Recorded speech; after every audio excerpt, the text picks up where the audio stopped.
Agora, a gente tá falando de polêmica ainda, entrando, a gente falou do Gentili, já vimos que tá tudo resolvido. E Felipe Neto? Qual é a sua relação? Porque o Felipe Neto é unânime, todo mundo quer saber. A sua relação com o Felipe Neto é boa ou não? Mas por que o Felipe Neto é unânime? Não entendi. Porque todo mundo quer saber. Porque o Felipe Neto, ele se posiciona muito nessa questão política. E eu acho que ele, na minha visão, humilde visão, Felipe Neto é um cara muito inteligente, sabe criar conteúdo. Mas eu vejo que ele muda muito, né? Uma hora ele tá com criança. No começo do Felipe Neto, ele falava das pessoas. Usava até um óculos escuro, depois mudou para um público infantil. Ou critica a burguesia, tá de avião pra lá e pra cá, avião próprio. E aí agora ele meio que foi pro esse lado político. Eu acho que é bem claro o que eu penso dele. Tipo, eu não acompanho mais muito ele. De vez em quando eu esbarro com um tweet dele lá, porque alguém comentou. Mas eu não vejo assim, não, cara. Eu achava que ele era um cara inteligente. Hoje eu não acho mais, não, cara. Acho que ele é muito bem assessorado. Aliás, muito mal assessorado, né? Porque os posts dele, pra mim, são péssimos, cara. São essa coisa dele escrever um livro pra combater o ódio, gerando ódio atrás de ódio, cara. Ele comodamente criando vídeos pra dizer como que as pessoas manipulam pra tentar atacar a imagem dele, mas ele só faz vídeos nas coisas que ele consegue ter algum argumento. Mas tem coisa que é impossível ter argumento, como por exemplo do xadrez, dele saindo pra jogar futebol na época da pandemia. Então ele é muito, cara, conveniente. Isso eu não gosto, cara.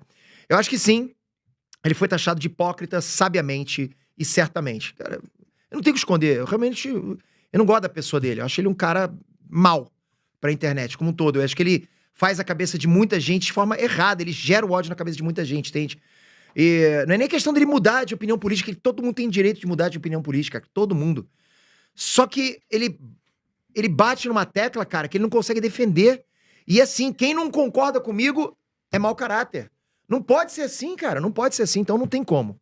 E eu acho até que ele teve uma época agora atrás aí que o Felipe Neto tava falando pro pessoal, vamos ficar mais tranquilo, isso já passou. Eu acho que isso daí foi um tiro no pé dele, se meter muito na política. Porque ele ficou, não sei se ele fez ali uma encenação, mas me parece que ele ficou mal, né? Pedindo um arrego ali na internet e tudo mais, né? E essas posições políticas são muito sérias, né? Porque você influencia uma galera da esquerda, direita, e fica aquela briga toda. A gente vê, né? Alguns se posicionando muito, outros não.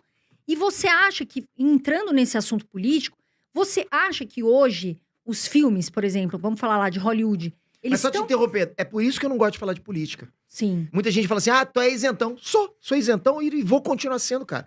Eu não vou falar de política. Por quê? Não é por causa de mim, não é porque eu sou amarelão, é porque as pessoas não estão preparadas pra isso. Você que tá me ouvindo aí, você que é radical, você não tá preparado pra me ouvir dizendo que eu gosto de X ou de Y. Então isso vai ser um boom na tua cabeça que vai te quebrar inteiro. O Peter é isso? Vou deixar de seguir. Cara, então não vou falar. Prefiro não falar, ok? Aliás, muita gente tá evitando falar em política justamente por isso. Por isso, Aliás, cara, a gente tá vivendo uma época meio complexa nas redes polarizada. sociais. E também as pessoas, às vezes, não têm a cabeça aberta pra entender e respeitar a opinião dos outros. Exatamente. Então a gente acaba evitando de falar. Eu também, Peter, eu te respeito nisso, porque eu também tenho evitado. Né? Então, muitas vezes a gente repassa a pergunta pra nossa audiência e a gente acaba não opinando, às vezes, né? Alguma matéria, enfim, porque as pessoas, às vezes, não estão preparadas. Eu concordo muito contigo. Se eu mostrasse pra vocês aqui, meus contatos no WhatsApp, vocês não iam acreditar. Eu converso com gente ativo na política da extrema-direita e ativo na política da extrema-esquerda. E eu falo com eles, tipo, numa boa, cara, eu sou amigo deles. Eles me chamam pra pedir dica de YouTube. Só que vocês têm que entender, cara, que, por exemplo, Twitter é meio que um cenário preparado pra guerra. A rede Entende? ali Essas pessoas que eu falo, elas não se bicam, mas elas falam comigo numa boa. Só que as pessoas hoje em dia, elas não estão mais preparadas justamente pra entender opinião. Por quê? Você vira pra mim e fala que vota Lula ou Bolsonaro, cara, eu tô cagando, André, mas eu tô cagando fortemente, cara. Eu não quero saber se você vota isso. Gente, pô, meus sogros votam Bolsonaro, porra, meus outros votam Lula, meus tios votam Lula. E tô tranquilo, eu rio pra caraca com eles, cara. Pra mim, igual time de futebol, é zoar você porque você é um time que é diferente do meu. Mas a galera não leva pra esse lado. Porque, mas não é assim, a gente tá nessa situação porque você encara dessa forma. Cara, beleza, então a culpa é minha. Então tá, porque eu sou isento. Tem que respeitar, cada um tem Claro, sua opinião. Porra.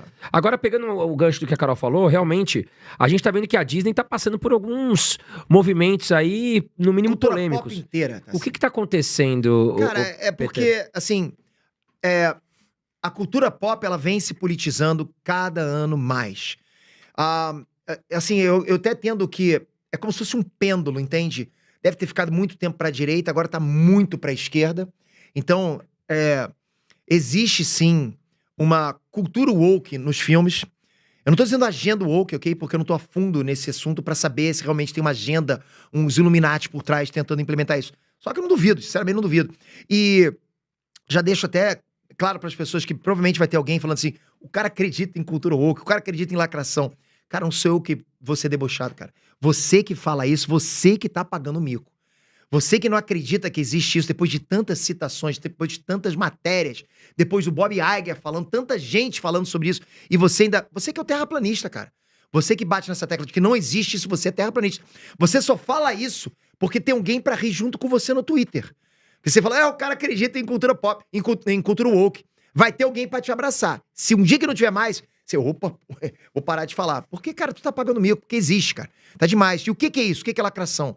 É você botar uma pauta ideológica acima da história. É você deixar a história de lado como se fosse um apoio para realmente a mensagem principal ser a pauta ideológica. Isso tem acontecido principalmente nas obras da Disney. Isso é extremamente desagradável, fica muito na cara. Não tem como não comentar. Até eu, que odeio comentar esse tipo de coisa, eu não gosto de comentar assunto político no meu canal, né? Dessa forma, né? Desse tipo de... Pra trazer mais... Jogar mais um pouco o meu viés político. Porque muita gente fala, o PT diz que não tem viés político, mas ele tá lá comentando nos vídeos dele, as opiniões dele, que tem o viés político dele. Lógico, porra. Não tem como fugir, cara. Eu não vou negar, eu sou um cara conservador. Eu não vou negar isso. Mas eu tento evitar ao máximo passar isso pras minhas opiniões. Eu tento evitar. Consigo 100%? Não, cara. Por isso que eu não gostei de She-Hulk. Porque se eu fosse um cara que não fosse conservador, eu ia falar, maravilhoso, aquela dança do bumbum dela lá, falar que o homem é uma porcaria pra empoderar a mulher é maravilhoso. Aí eu seria esse cara, mas eu não sou esse cara. Eu vou dar a minha opinião conforme os meus valores. E não tem como eu falar da obra nerd em si, da série She-Hulk, por exemplo, porque foi toda pautada em pautas ideológicas. Sim. Então não tem o que falar. A série foi sobre feminismo, cara. E eu vejo que foi uma obra tão mal adaptada da própria pauta que estragou a pauta ideológica. Tipo, você acaba gerando até uma certa rejeição à pauta ideológica. Quando você, por exemplo, vai falar sobre racismo e você deixa a história de lado, você não tá ajudando o racismo, cara. Você tá criando, tá botando fogo no parquinho. É isso que tá fazendo. Acaba piorando tudo. É que nem, Exato. Por exemplo, essa questão da gente falar de feminismo, né? De mulher, homem, empoderamento. Isso tá muito confuso. Eu acho que tá totalmente vago. Porque quando a gente fala de feminismo, não tem nada a ver com esse feminismo que a gente vê hoje. Não é nada de, vou pôr a camiseta lá, tirar a camiseta na Paulista. Isso não é feminismo. O que a gente quer e o que a gente luta, por exemplo, eu sou mulher, e o que a gente busca é que com companheirismo, porque o homem ajuda a mulher em muitas coisas e a mulher também ajuda o homem. E assim, a gente vai andando todo mundo pra frente. Agora, virou uma questão toda isso daí, de, não, porque mulher tem que ser melhor, a mulher tem que fazer isso, a mulher tem que fazer aquilo. E isso daí tá sendo muito confuso na mente das pessoas, na ideologia que elas acreditam, né? Não sabem fazer, não estão sabendo fazer. Eu vou te dar um exemplo que aconteceu agora há pouco tempo no meu canal, que eu trouxe lá, eu levei pro pessoal. Numa história em quadrinho, né, tem um personagem chamado Sentinela, o Sentry, que eu adoro esse personagem, tipo, super poderoso e tal, né? E o que fizeram agora nas histórias de quadrinhos? Tiraram o poder dele, eu vou resumir bem pra vocês aqui, tá? Tiraram o poder deles e distribuíram o poder deles pra algumas pessoas, um grupo de pessoas totalmente minoria, sabe? Um cadeirante, outro uma dona de casa que tá batalhando pela vida, né? Um outro gay, né? Tá? Então, enfim, distribuiu o poder dele por essas pessoas.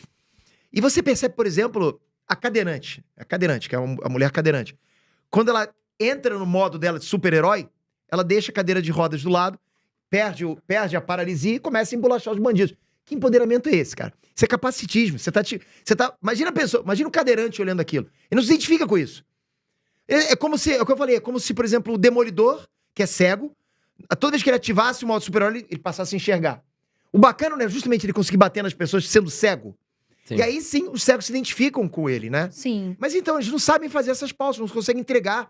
Que a identificação é muito importante, né? Você se identificar com aquilo e se sentir... É lógico, representado. Isso, exatamente. Sentir representado. Uma das principais dicas de Peter é a importância de encontrar e seguir a sua paixão.